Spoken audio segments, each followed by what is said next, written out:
அதுக்காகத்தான் முதல்ல செபிக்கணும்.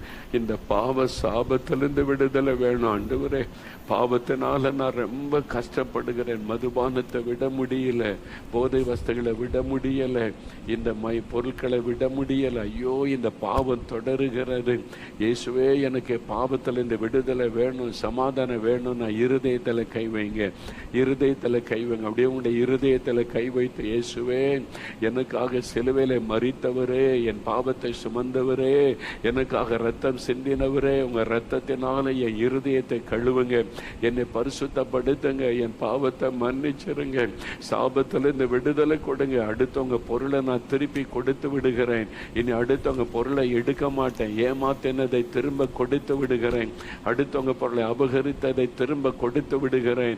இயேசுவே, எனக்கு இந்த சாபத்துல இந்த விடுதலை கொடுத்து என் குடும்பத்தை காப்பாற்றுங்க. என் குடும்பத்தை சாபத்திலிருந்து விடுதலை பண்ணுங்க. என் பிள்ளைகள் எல்லாம் சாபத்தினால பாதிக்கப்பட்டு நிற்கிறாங்க. இயேசுவே, இயேசுவே, கூப்பிடு.